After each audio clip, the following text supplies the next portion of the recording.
본 시편은 146편부터 150편까지 이어지는 할렐루야 시편입니다. 할렐루야로 시작해서 할렐루야로 끝납니다. 특별히 본 시편은 찬양을 하는 주체, 누가 찬양을 해야 하는지를 우리에게 말씀하고 있습니다.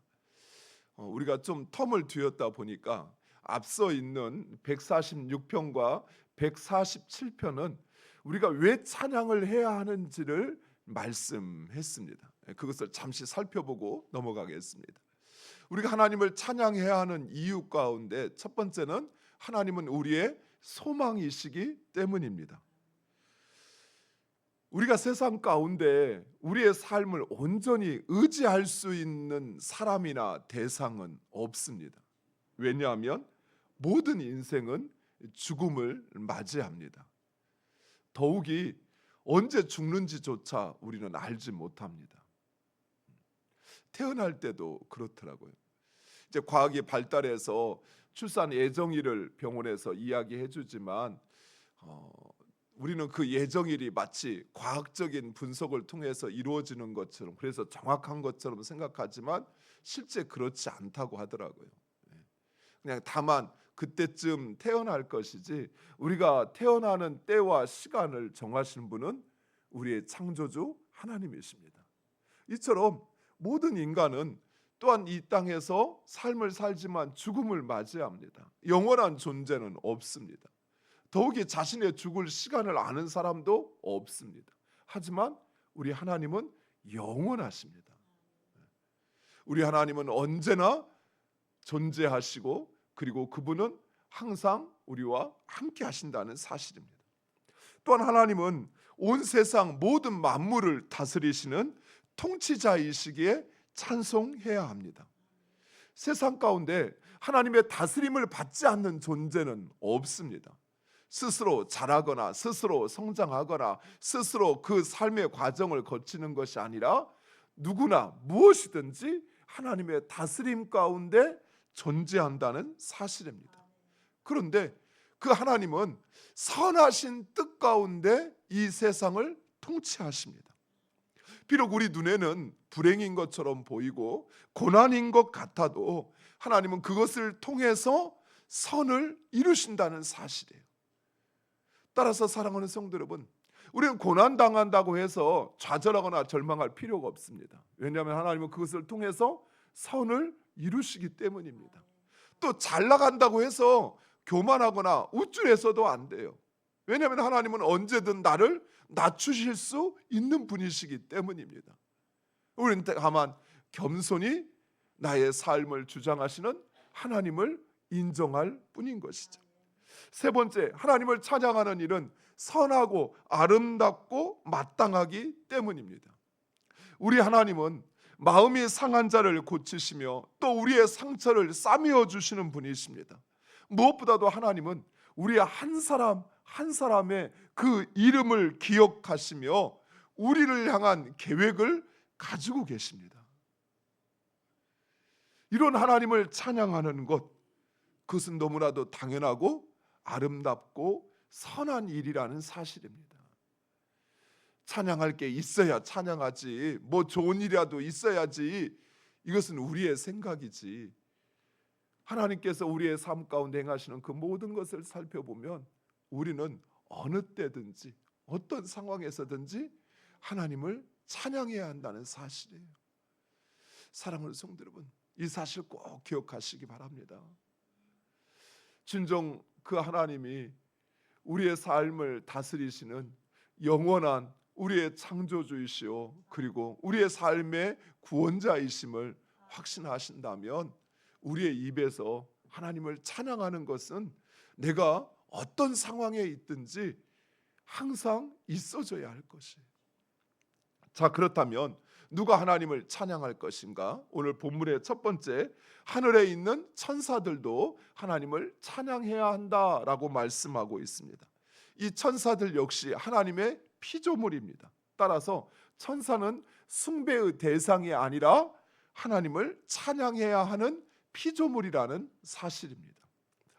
두 번째는 하늘의 해와 달과 별들이 찬양해야 한다라고 말씀하고 있습니다. 고대 이 존재들은 모두 다 신으로 추앙받던 것들입니다. 해는 라, 해의 신은 라, 달의 신은 토트, 별의 신은 누트라고 해서 이것들은 숭배의 대상이었습니다. 또 하늘과 그 하늘에 있는 궁창도 숭배의 대상으로 여겨졌습니다. 인간은 자신의 지식으로 이해할 수 없거나 또는 우리의 통제 범위 밖에 있는 것을 위대한 존재 또는 신으로 여겨지는 그런 성향이 있습니다. 그러나 이것들 역시 하나님의 창조물로서 하나님의 다스림 가운데 그 역할을 감당할 뿐이라는 사실입니다. 따라서 땅의 모든 피조물들은 하나님을 찬양해야 합니다. 이것들은 하나님께서 세우신 그 섭리와 그리고 그 역할을 감당함으로써 하나님을 찬양하는 것이죠. 우리 인간은 입술을 열고 손을 들고 박수를 치며 하나님을 찬양한다면 이러한 피조물은 하나님께서 그들을 창조하신 창조의 섭리대로 되어짐으로 하나님을 찬양한다는 사실입니다. 세 번째는 땅에 있는 모든 만물도 하나님을 찬양해야 한다라고 말씀하고 있습니다. 특별히 7절에 보면 용을 이야기하는데 이 용은 성경에서 바다 생물, 특별히 큰 물고기를 가리킵니다. 당시 사람들은 항해하던 배가 전복되거나 좌초되었을 때 깊은 바다 속에 있는 큰 물고기가 그 배를 끌어들였다라고 여겼습니다. 우리나라에서도 비슷한 게 있죠. 용왕. 그래서 용왕이 바다를 좌우해서 그래서 어부들의 풍어를 감당한다 이렇게 생각을 해서 마치 그 용왕을 숭배하는데 큰 물고기, 바닷속에 있는 큰 물고기를 숭배하는 것과 동일한 것입니다. 그리고 불과 우박과 눈과 안개와 광풍, 이것 역시 자연 현상으로 당시 사람들에게는 두려움의 대상이었죠. 왜냐하면 이것은 인간의 통제 범위 밖에 있기 때문에 그렇습니다. 우리가 비를 주장할 수 없죠. 번개를 우리가 치라고 말하고 어디에 치라고 주장할 수 없죠. 그러니까 이 인간의 통제 범위 밖에 있는 것을 숭배의 대상으로 사람들은 여겼던 것입니다. 그러나 이 모든 것 역시 하나님의 창조물이요 또한 하나님의 역사를 이루어가는 통로라는 사실입니다. 그래서 이것들은 그 운행과 또 조화를 통해서 오히려 하나님을 찬양하는 일을 해가고 있다라는 사실입니다. 마지막으로 세상의 왕들과 백성들 그리고 고관들과 남녀노소 모든 사람들 또 재판관들도 찬양을 해야 한다라고 말씀하고 있습니다. 무엇보다도 이들은 하나님께서 찬양 받으시기 위해서 만드시고 또한 하나님께서 그 자리에 위치시켜 놓은 것입니다.